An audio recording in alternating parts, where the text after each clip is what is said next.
এবার seven sister হাতছাড়া হতে পারে ভারতের। ভারতকে সতর্ক করল আন্তর্জাতিক গবেষণা সংস্থা the international institute of strategic studies বা IISS। বিচ্ছিন্নতাবাদী তৎপরতাই শুধু নয়, ভারতকে জঙ্গি তৎপরতা মোকাবেলার প্রস্তুতি রাখারও সতর্কবার্তা দিয়েছে লন্ডন ভিত্তিক এই গবেষণা প্রতিষ্ঠানটি। 5 আগস্ট বাংলাদেশের সাবেক প্রধানমন্ত্রী শেখ হাসিনা পদত্যাগ করে পালিয়ে ভারতে আশ্রয় নেওয়ার পর থেকে অস্বস্তিকর অবস্থা পার করছে দুই দেশের কূটনৈতিক সম্পর্ক। এরই মধ্যে শেখ হাসিনার বিরুদ্ধে দাখিল হয়েছে হত্যা, দুর্নীতিসহ কয়েক ডজন মামলা। তাকে দেশে ফেরত পাঠানোর জোর দাবি উঠলেও আপাতত শেখ হাসিনাকে আগলে রাখার কৌশল নিয়েছে তার পরীক্ষিত মিত্র প্রধানমন্ত্রী নরেন্দ্র মোদীর নেতৃত্বাধীন সরকার। বন্ধুত্ব রক্ষা করতে গিয়ে প্রতিবেশী দেশের সাথে পারস্পরিক সম্পর্ক ঝুঁকিতে পড়ায় চরম দোটানায় রয়েছে ভারত। শেখ হাসিনাকে আশ্রয় না দিতে যুক্তরাজ্যের অনড় অবস্থান। এমন পরিস্থিতিতে কোন পথে হাঁটবে নয়াদিল্লি?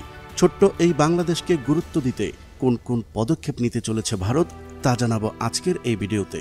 চলুন শুরু করা যাক। বাংলাদেশে সদ্য গঠিত অন্তর্বর্তী সরকারের জন্য অগ্রাধিকার ভিত্তিক কিছু কর্মপরিকল্পনা বা পদক্ষেপের পরামর্শ দিয়েছে এই প্রতিষ্ঠানটি। বলা হয়েছে, জাতীয় নির্বাচন আয়োজনকে মূল লক্ষ্য রেখে জরুরি ভিত্তিতে আইন শৃঙ্খলা পরিস্থিতি স্বাভাবিক করায় মনোনিবেশ করতে হবে। অন্তর্বর্তী সরকারের কার্যক্রম বাধাহীন করার জন্য দেশের বিভিন্ন অঞ্চলকে স্থিতিশীল রাখতে কাজে লাগাতে হবে সেনাবাহিনীকে। আইন শৃঙ্খলা পরিস্থিতির পাশাপাশি অর্থনৈতিক সংকট মোকাবেলায় অগ্রাধিকার দেওয়ার পরামর্শ দিয়েছে IISS। বলা হয়েছে, এক্ষেত্রে জ্বালানি ও খাদ্যদ্রব্যের দাম নিয়ন্ত্রণ আর বেসরকারি খাতের স্থবিরতা কাটাতে নজর দিতে হবে মূল্যস্ফীতি নিয়ন্ত্রণের দিকে। শুধু বাংলাদেশ নয়, বন্ধুত্বের খাতিরে শেখ হাসিনাকে আশ্রয় দিয়ে স্বস্তিতে নেই ভারতও। নয়াদিল্লির এই দোটানা অবস্থা চোখ এড়ায়নি লন্ডন ভিত্তিক এই গবেষণা প্রতিষ্ঠানের।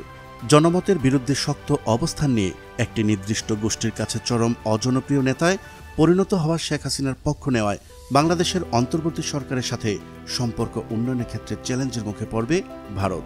বিশেষ করে এই দূরত্বে মাথাচাড়া দিয়ে ওঠা কিছু দল এবং ভারতের উত্তর পূর্বাঞ্চলের রাজ্যগুলো, যেমন সেভেন সিস্টার হিসেবে পরিচিত আসাম, মণিপুর, অরুণাচল সহ 7 রাজ্যে বিচ্ছিন্নতাবাদী তৎপরতা বৃদ্ধির আশঙ্কা করছেন বিশ্লেষকরা।